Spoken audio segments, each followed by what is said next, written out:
ایک بادشاہ نے اپنے وزیر سے پوچھا، یہ میرے نوکر مجھ سے زیادہ کیسے خوش باش پھرتے ہیں جبکہ ان کے پاس کچھ نہیں اور میرے پاس سب کچھ ہے؟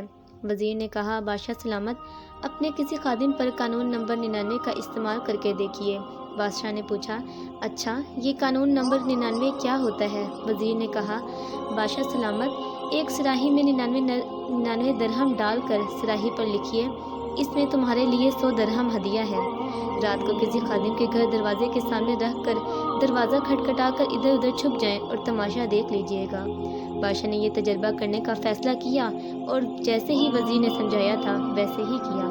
صراحی رکھنے کے بعد دروازہ کھٹکھٹایا اور چھپ کر تماشا دیکھنا شروع کر دیا۔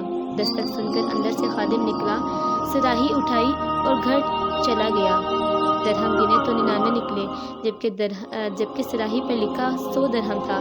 خادم نے سوچا، یقیناً ایک درہم کہیں باہر گر گیا ہوگا۔ خادم اور اس کے سارے گھر والے باہر نکلے اور درہم کی تلاش شروع کر دی۔ ان کی ساری رات اسی تلاش میں گزر گئی۔ خادم کا غصہ اور بے چینی دیکھنے لائق تھی۔ اس نے اپنے بچوں کو سخت سست بھی کہا کیونکہ وہ درہم تلاش کرنے میں ناکام رہے تھے۔ کچھ رات صبر کرنے کے باوجود وہ کچھ نہ حاصل کر سکا۔ دوسرے دن یہ ملازم محل میں کام کرنے کے لیے گیا تو اس کا مزاج دیکھنے لائق تھا۔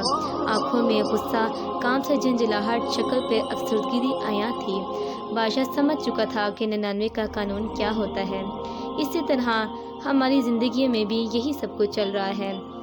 لوگ ان 99 نعمتوں کو بھول جاتے ہیں جو اللہ تبارک و تعالیٰ انہیں عطا فرمائی ہوتی ہے اور ساری زندگی اس ایک نعمت کے حصول میں سرگرداں رہ کر گزار دیتے ہیں جو انہیں نہیں ملی ہوتی۔